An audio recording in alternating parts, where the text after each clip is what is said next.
एक तरफ बिहार में चुनावी हलचल और दूसरी तरफ बेलगाम अपराधी। अपराध का आलम यह है कि पिछले 14 दिन में करीबन 55 हत्याएं हो गई, तो सरकार से सवाल भी लाजमी है। मैं एक बात कहूं, लगातार कह रहा हूं, आलोचना के दृष्टिकोण से नहीं, बिहार देश भर के लिए सामूहिक चिंता का विषय होना चाहिए। आपका एजेंडा हो, कोई अखबार हो, कोई दिन ऐसा नहीं जाता जब हम इस तरह की घटना से रूबरू नहीं होते।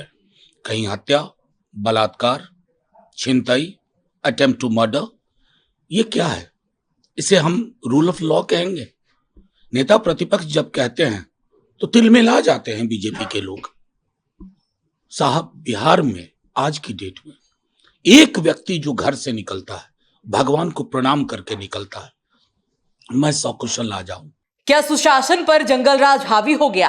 आखिर क्या हुआ जो एक के बाद एक हाई प्रोफाइल मर्डर? तो क्या बिहार में चुनाव से पहले अपराधियों के हौसले बुलंद हैं? अब राजधानी पटना की सनसनीखेज वारदात ने सबको चौंका दिया। पटना के हाई सिक्योरिटी वाले पारस अस्पताल में घुसकर एक कैदी को गोली मार दी गई।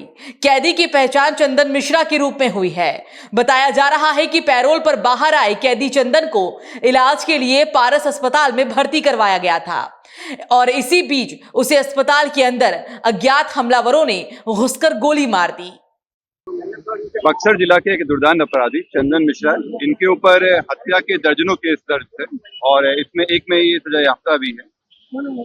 इनका इतने दुर्दांत अपराधी थे कि इनको यहाँ बक्सर से भागलपुर जेल ट्रांसफर किया गया था और ये इलाजरत होने के कारण इनको पैरोल पे दिया गया था। इसी में इलाज के क्रम में ये यहाँ भर्ती थे। भर्ती रहने में इनके जो संभवतः जो विरोधी गुट वाले थे, उनके द्वारा यहाँ आके इनको गोली मारी गई है। बताया जा रहा है कि चंदन मिश्रा बक्सर में एक दुर्दांत अपराधी था। हत्या के दर्जनों केस दर्ज थे और उन्हीं में से एक में सजा याफ्ता भी था। वारदात के बाद अब बक्सर पुलिस हमलावर गैंग के लोगों की तलाश में है। रूप में एक अपराधी, बड़ा दुर्दांत अपराधी था और गैंग और इनके बीच में आपस में किस कारण से गैंग हुआ है या इनके गैंग से मामले रहे, जो अपराधी हैं उनको जो है चिन्हित किया जा रहा है। बक्सर जिला के साथ हम लोग संपर्क में हैं। अब घटना के बाद अस्पताल की सुरक्षा व्यवस्था पर गंभीर सवाल खड़े हो गए हैं, पर सवाल इस घटना पर नहीं, प्रदेश की कानून व्यवस्था पर भी है। और सवाल यह भी है कि आखिर चुनावी माहौल में बिहार में ताबड़तोड़ मर्डर की वारदात कैसे बढ़ रही है? कौन सा शासन? ये कोई शासन बचा है? अब भी कोई शासन है? लखीसराय में जाके ये माफिया राज खत्म कर रहे हैं। वो बोल रहा है माफिया, अरे माफिया को पालते हो और माफिया राज खत्म करते हो। नीतीश कुमार तो सरकार चला नहीं रहे। नीतीश कुमार तो लगभग सो चुके। अब ये सरकार चला रही है बीजेपी और हेडक्वार्टर के पदाधिकारी। विपक्ष हावी है नीतीश सरकार पर, सवाल कानून व्यवस्था पर और सवाल नीतीश के सुशासन पर। तो फिर सुशासन की डिप्टी एम को भी सुन लीजिए। दुखद दुर्भाग्यपूर्ण है, कोई भी व्यक्ति है, किसी की भी हत्या का अधिकार किसी को नहीं मिला है और अस्पताल के अंदर जब उसकी सिक्योरिटी और सुरक्षा व्यवस्था है, फिर इस तरह की घटना बहुत ही दुर्भाग्यपूर्ण है और इसकी पूरी जांच तहकीकात होगी और कोई बचेगा नहीं अपराधी। सरकार संकल्पित है, बिहार के मुख्यमंत्री जी कह चुके हैं कि पाताल से भी ढूंढ के अपराधी को ठोकेंगे, अपराधी को पकड़ के लाएंगे, जो भाषा समझेगा वो भाषा समझाएंगे। जब सब कुछ सही है, हर तरफ सुशासन है, तो फिर अपराधी बेकाबू क्यों? देखिए, अब तो बिहार में गुंडा राज कायम हो गया। अपराधियों को कोई भय नहीं रहा पुलिस प्रशासन का।